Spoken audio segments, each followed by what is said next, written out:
Hi, friends. Thanks for joining us. Labor Day weekend, a bit tipsy. Do us a favor, smash that subscribe button. We can't thank y'all enough for the huge growth we've had from Winnipeg Blue Bomber Nation. Benny, where can they find us on social? Wow, this is gonna be a good one. This is gonna be a good one.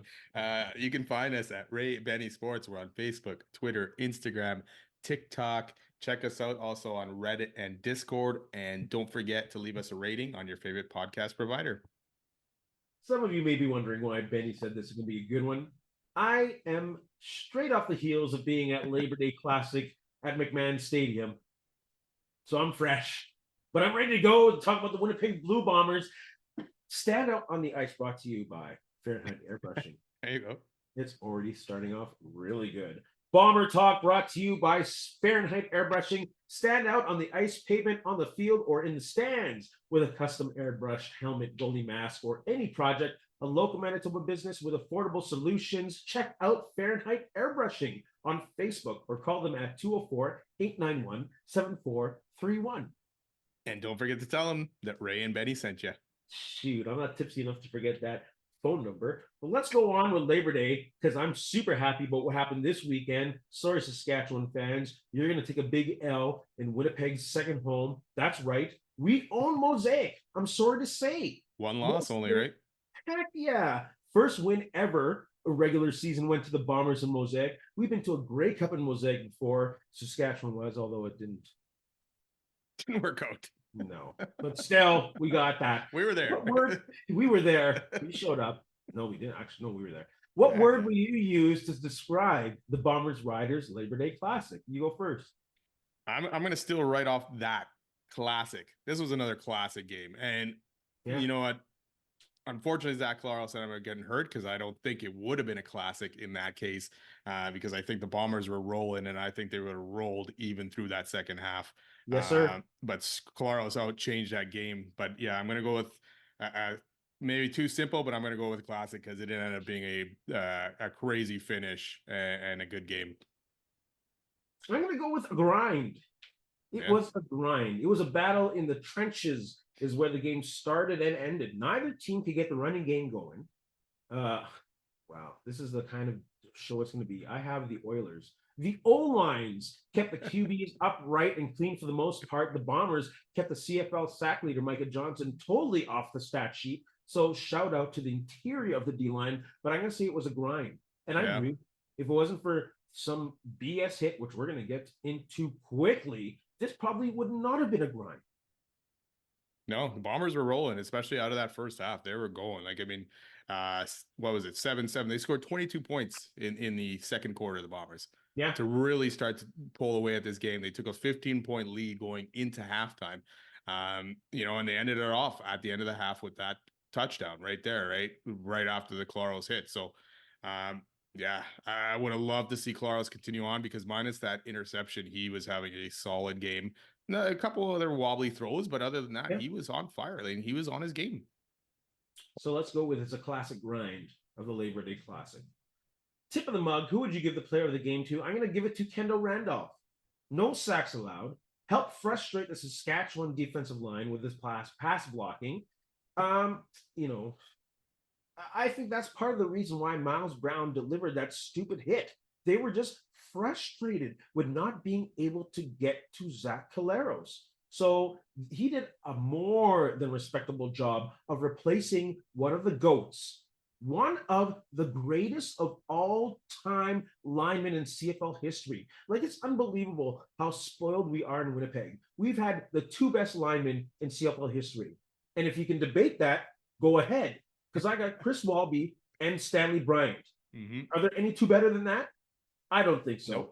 Nope. So when Kendall Randolph comes in and is able to slow down the Saskatchewan pass rush, all props to him. So I'm not going to say he had a perfect game. Man, I was in love with this guy's pedigree in the offseason. I was talking about him from Alabama and him playing basketball and him having good feet. And I just was happy to see him hold his own against a formidable Saskatchewan defense.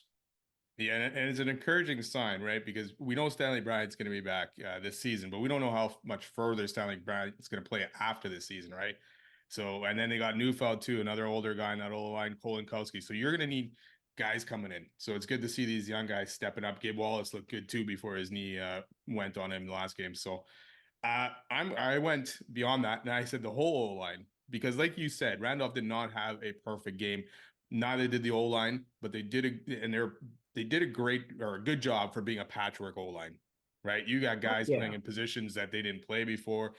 You got new guys coming in there. You're going into a stadium that was crazy loud, especially especially when Saskatchewan tied that thing up and then the interception to take the lead. Right, so that crowd was buzzing at that time, and the Bombers shut them down and shut that crowd up a bit going into halftime. And the pictures of the guys or the fans in the stands in the start of the second half, especially when Saskatchewan came out with only 2 field goals on their first couple of drives, they were pretty sad. So I'm going to give it to that O-line. They weren't perfect, like you said, but they did enough, and they helped this team grind out a victory. What do you think about that hit from Miles Brown? Terrible. I don't, and it's probably part of it is retribution for the big hill hit on Shea Patterson last game. But there was plenty of time for the guy to avoid hitting Collaros in that. And then you can kind of see he leans his head into it. Some people were saying he's going bodied in his shoulder, whatever he was trying to do. No, it's pretty simple. It was clear cut. And he should have been disqualified, which I don't understand how they don't review that and they don't kick him out of the game. Where is the control center? Exactly. That was dirty as F. He absolutely targeted the head. You say, well, he led with his shoulder, but like you said, he leaned in with the head towards the head. Yeah. Like, come on, give me a break. All these Riders fans saying, oh, it's shut up. It was clearly a dirty hit. Yeah. I can live with a hit that's, in bang bang kind of play that somehow, ends up hitting the head. And it's like, okay, yeah, it didn't look like that's what he was going for, but this one, he's clearly going for that spot. And you're going after a guy who's had concussion problems in the past. Yes. Right. He knew what he was doing, and the guy was balling. Collaros was balling. He was heating up. He put that interception behind him, touchdown to Dembski, all that. Like, he was playing great, and then you take him out with that play. And it obviously changed the Bombers going into that second half. Right. They weren't the same team offensively. So, yeah, terrible hit. And 2 Labor Days in a row now. Yeah, and how many times is Saskatchewan guys involved in this D-line? We blamed Craig Dickinson for all this crap. Now you got Mace there. It's like, dude, step up and rein this crap in, right?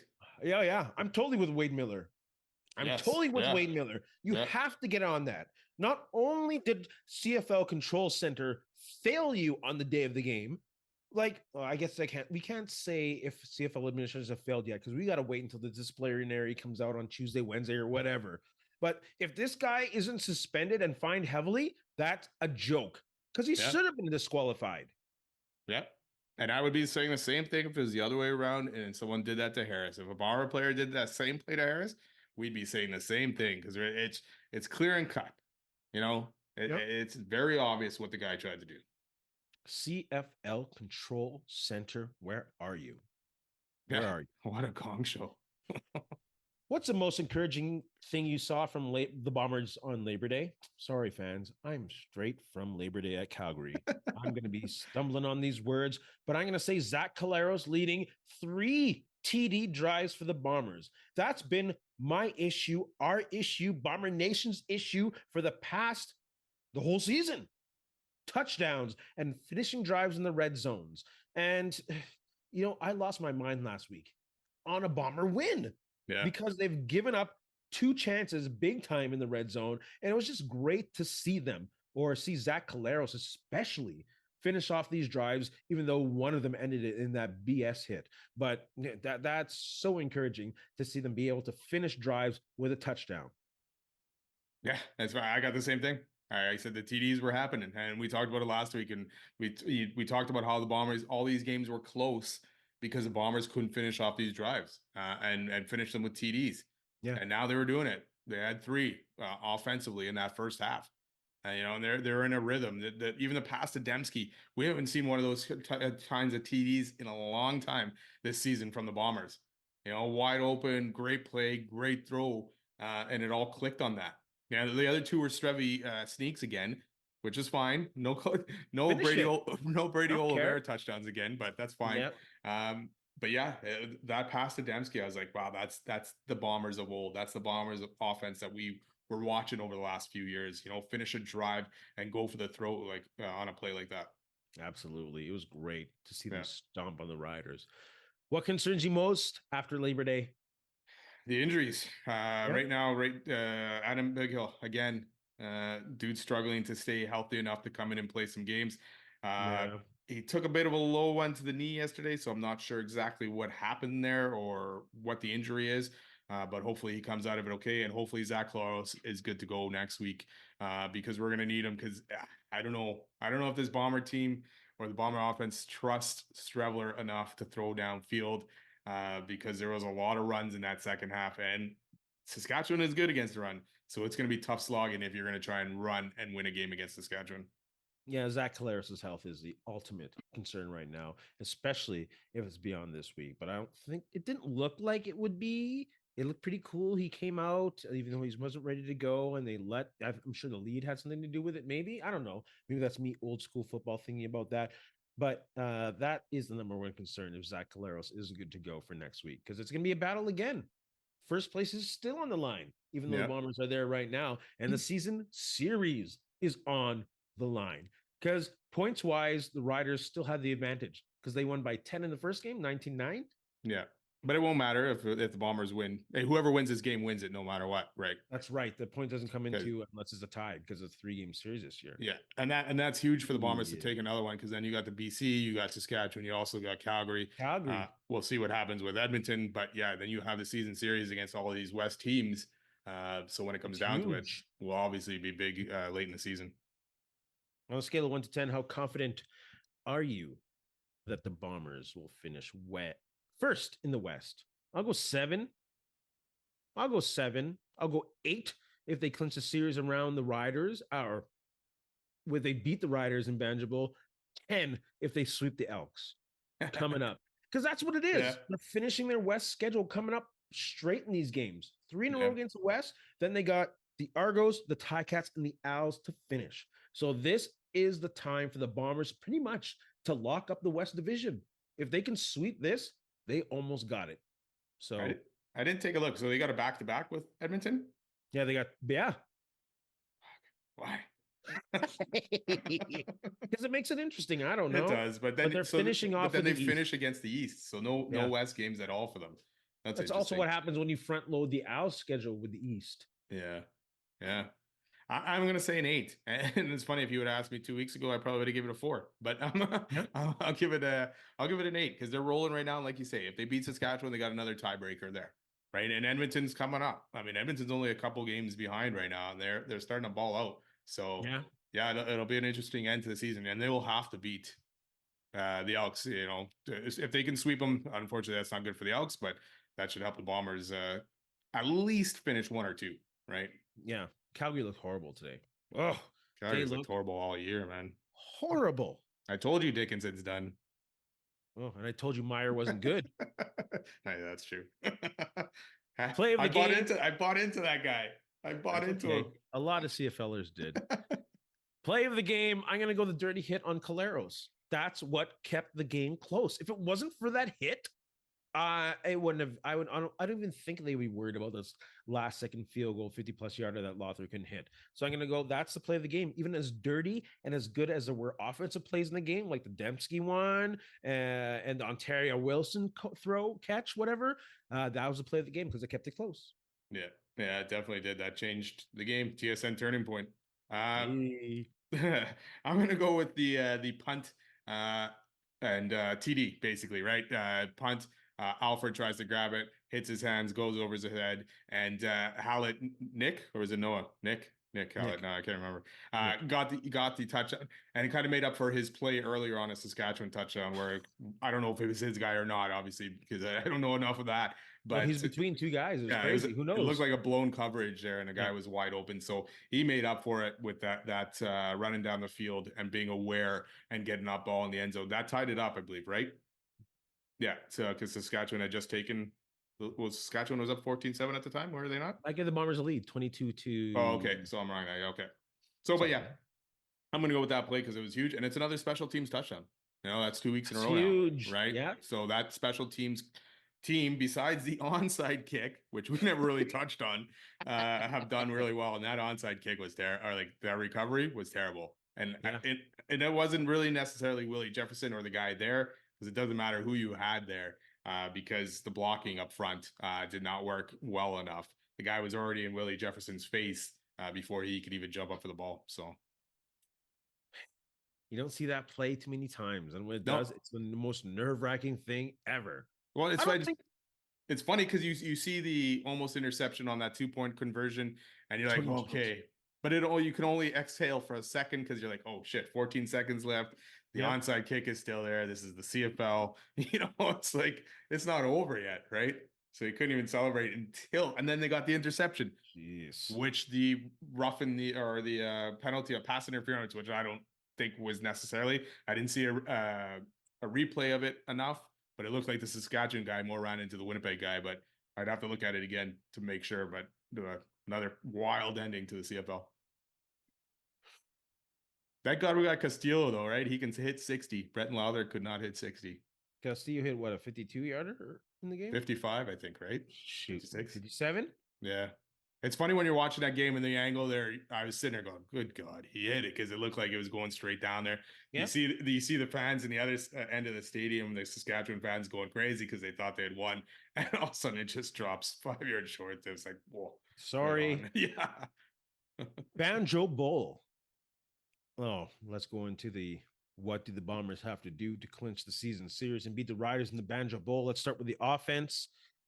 If Collaros can't play, but I think he will. But if he can't, they will have to lean on that running game and the heavy running game. And it will be totally on Buck Pierce's shoulders to really set up the play action and the RPO out of the shotgun that'll help Strevy succeed, because he's very limited. Yeah. He's very limited into regards to what can Strevy do on a play-to-play basis. He's not a gunslinger like Zach Collaros. So you're going to have to find ways to open up receivers. And I think the way to do that is to use a heavy set, have an extra guy blocking, and to use trip receivers. Because what that does, it opens the other side of the field for RPO action, run play option, and play action, where you can't go heavy on that side for the run. And it opens a passing game when you have 3 receivers on one side of the field. So I think Buck Pierce has to be really creative with the offense if Collaros can't go. Yeah. Yeah. For me, if Collaros is going, do what you did last game. Minus the interception. Keep going. Get that offense going. Hopefully Stanley Bryant's back, because that will help a lot with the running game as well. But Yes. But yeah, exactly. And the passes that were working for Strebler, and they didn't do them a lot, was just short dump off passes to Dembski or guys in the backfield coming out. And I know he missed some of them. I think he only threw one ball that was beyond 10 yards or close to 10 yards. And even that seemed a little bit scary. So my question is really, as much as I love Strebler and what he did for the Bombers, is why would you bring him back if you felt limited, or you felt he was limited in throwing? Because you let Prukop go. You maybe could have hung on to Prukop, who could do the short yardage stuff and maybe could come into a game and play a game and toss a ball downfield. Because when you're doing that, Saskatchewan knows, okay, there's nothing going beyond 10 yards here. Let's get on these guys, right? And we're going to stop the run. And if they get something out of the backfield, we're going to be right up on there. So they have to be able to trust Strebler more if Collaros is out. Use Lucky Whitehead.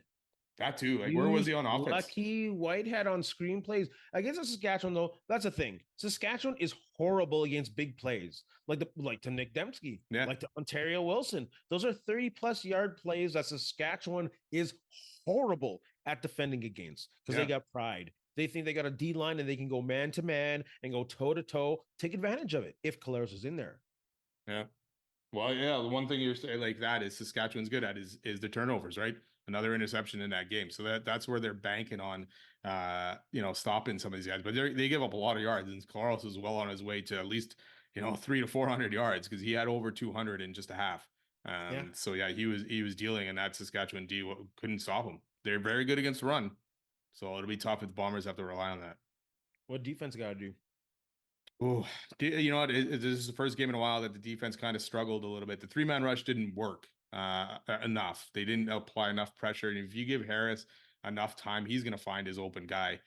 So they're going to have to get at him, maybe get a little bit more creative. They threw that 6-man blitz that we are talking about, or 6-man plus blitz or whatever it was. They threw it twice at least, and it got through on that last catch by was it Bain on home or Emulus? Can't remember now, but it got there. But Harris just threw it up, and his receiver made the play. So Yeah. they're gonna have to find a way to get a pass rush, and if you can't just do it with 3 guys. I really don't think the Bombers should be sending more than 4 guys in the pass rush. No. They have to find a way to send hidden blitzes. One time you send Cramdy, one time you send Home, one time you send Tony Jones, one time you send Biggie, or whoever's in the middle at playing the game that day. And sometimes you don't need to send it at all. Yeah. There was a great play where they had a 3-man rush and they teased Biggie coming on the blitz. That made the center think twice. That made a guard think twice. And what that does is it allows your ends to go one-on-one. If the guard and center have to think twice about who they're going to block, that leaves one-on-ones with Willie Jefferson and perhaps Garbutt on the end. And that's kind of what you want with the 3-man rush, right? You want a one-on-one situation where you're not having the offensive line being able to target guys with a 2-on-1 or a double block or whatever. So find a way to get those hidden blitzes going and fake blitzes, because I really think they could dominate that Saskatchewan O-line. I don't think they're that good. Well, and they 2 guys went down in that Saskatchewan O-line yesterday, and they brought in, I can't remember who the guy was, if he was another O-line or he was D-line, because he was wearing a jersey with no name on the back. And, so they didn't take advantage of that. And this is 2 games in a row, actually, where against Saskatchewan, where they've Saskatchewan O-line has kept their quarterback fairly clean. You know, and you got to get pressure because Harris will make you pay. The coverage too, again, it seemed like the softer Richie Hall kind of coverage where the guys were 10 yards back, letting Saskatchewan catch the ball and then going at them kind of thing. So it seemed like the Bombers D regressed over the last few weeks that they had played so well in. So they're going to have to flip that around and get some better play from some of these guys. I don't think we'll ever see this Bomber defense depend on the press coverage. This is their meat and potatoes. It's they challenge a quarterback to find the holes in their secondary quickly. And not just the secondary, when you have linebackers dropping back in coverage. They will drop 9 to see if that quarterback can find that hole. Yeah, and they were finding it, though. That was the problem, right? Exactly. They were finding it a lot yesterday. Veteran. Exactly. Yeah. You give him time, just like Bo Levi Mitchell, they're going to find it. So Bo Levi Mitchell. Hamilton and Toronto. Let's talk about them special teams. All I have is keep going lucky. I love this way this guy is returning the ball. And it's not necessarily about these huge run backs or this possible touchdowns. This guy, 3 punt returns for over 19 yards with a long of 31 that set them up for the game-winning field goal. Yeah. This guy is returning with no fear, running through holes and committing to the holes. So just keep going, Lucky Whitehead. I love the return game, even though it's not dangerous. It does the job. Yep, and it's getting there, hopefully, because you saw it on that last one. Hopefully it'll find, Lucky, once Lucky gets a little bit more used to the guys blocking in front of him, he starts to figure things out. He's going to have an opportunity maybe to take one back. So, yeah, keep going with that. Their coverage team had, again, another pretty good game against Mario Alfred yesterday. So that coverage unit is still on fire. And then the punt by Sheehan, which bounced in front of Alfred and in for the touchdown. So Sheehan, 43-yard average, I think, yesterday. So a decent game from him as well. So, yeah, keep that going. And Castillo, obviously, Sergio Castillo. Guys, we just didn't even talk about this dude because he's perfect almost. Yeah, and it's from distance. It's not like we're talking about 30-yard kicks here. We're talking about 50-plus kicks that he continually hits, right? Yeah. So and if he was the one kicking that field goal yesterday for the win, I would have for sure thought the Bombers were winning that game anyways. If he was kicking it. So they just have faith in the guy. Bomber fans, do us a favor, smash that subscribe button, follow us on your podcast provider, and leave a comment in the comment section below. Let's move on to some Winnipeg Jets talk. Are you concerned about this Perfetti dude not signing yet? It's 3 weeks pretty much till training camp starts. I have not seen much in the papers or the news that they're even close or they're discussing a deal and all that stuff. So I'm not totally concerned yet, but I am getting there because I'd like to see this guy sign and I'd like to see what they're doing with him. Obviously, he has some concerns over last season and getting benched. I mean, the guy had almost 20 goals, and you're getting benched at some point for lesser guys to play in the playoffs kind of thing. So I can see probably where his concerns are and where he's coming from, but yeah, hopefully they get this deal done soon. As a fan, I have zero concern. I have all the confidence in Chevy to get a deal done that's the best for the team. Like, what is a team going to do? Is someone really going to send an offer sheet for Perfetti? And I think the Jets are enough cap space that they will be able to match it. So Yeah. I'm not really concerned at all. I think it'll get done. It'll probably be a bridge deal, which makes sense for both parties.